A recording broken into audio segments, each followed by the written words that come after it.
Obviously, you're not going to know interest rate and those kind of things. You know, you usually just do the prevailing rate. I know you guys usually are in tune with what the mortgage rates typically are. Okay, so you can figure out what the principal and interest is going to be in any particular interest rate. You know, we probably all have the financial calculators. And if you don't have a financial calculator, you Google financial calculator, boom, you got one. Yeah, they're easy. The online tools are easily accessible. So on line 49, you're going to put the monthly principal and interest, which is the figure you come up with when you know the interest rate, the term, and the loan amount. Okay? Like I said, Which one was it? On 49. Oh, sorry. That's okay. You're going to put the principal and interest part of the payment. Line 50 is taxes. Okay, and obviously you're going to put 1/12 of whatever the total yearly taxes are. Insurance is the same way. Whatever you determine their monthly or their annual premium to be above, you're going to go ahead and take 1/12 of that as part of the payment. Okay, and that's on line 51. Now the real wild card, the hard one to figure out, and you're not going to be able to know this unless you are in contact with the lender, is going to be the mortgage insurance premium. Okay? I know if you guys were here for my FHA lecture that I go ahead and provided you with a little breakdown of how to determine what the FHA mortgage insurance premium is. Okay? Conventional loans, it's a wild card. There's so many different programs out there for conventional mortgages. You're really not going to know what the mortgage insurance is unless you're in contact with the lender. Okay? Well, give us some options of what those... I would say just, and this is going to be pretty vague, but I would say do maybe 1% of the loan amount. Okay? So on a $200,000 loan, go ahead and write in there $200 for mortgage insurance. Okay? Per year, per month? Per month. If they're paying a monthly mortgage insurance fee. Okay? And FHA was, what was it again? It's 1.15. 1.15.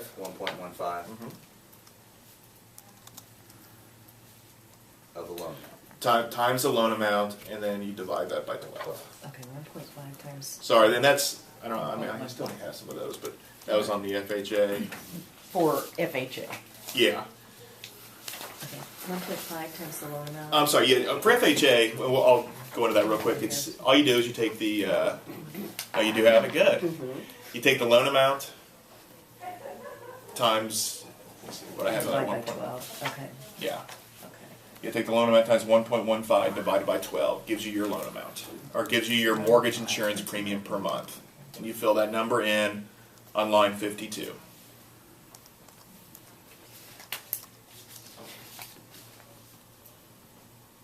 So I would just go ahead and use that as a general rule of thumb. Once again, estimating FHA, use that number. For conventional, just use 1% of the loan amount and fill that in. You're going to be okay on the estimate. Okay. Okay? And then you total, obviously, lines 49, 50, 51, and 52 to get your estimated monthly payment.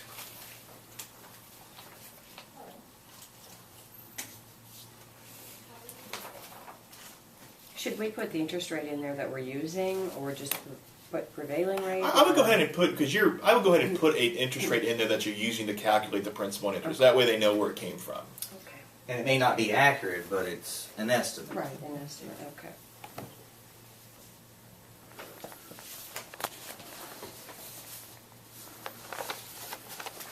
Will you be checking our figures and compliance when you get these little worksheets? We shall be Oh my checking. God. So work on it. Use your calculator. Just call Michelle, she'll do it for us. Absolutely. I got you on speed dial. I could see. No problem. And I also, guys, I would encourage you, if you're ever sitting down, working out, you're filling one of these out, and you're uncertain, just call me. I'd be more than happy to walk through it with you guys and make sure we get, the estimate makes sense. Because you don't, yes, it's an estimate, but you want to, present a good estimate to your client. The only thing I really have a hard time on these with anymore is time insurance. Okay? That's what 120. title insurance is usually paid for by the seller. All you're doing is you have a title fee, which is normally like $125 to $200. It's for the buyer. For the buyer. Yeah. Fee to What buyer. number do you have? But I always go with a little higher number as far as title fees. And what I do you go with a closing escrow title, the closing fee of $275, Okay. and the lender's title insurance of $350. Okay. And You use one of those? what's that? Some of them are Title fee. 700 and something. Well, I think it's the company. You know, I mean, it's really, The buyer? well, the title insurance company. I mean, they're the ones who Yeah. determine their Title rates. insurance policy.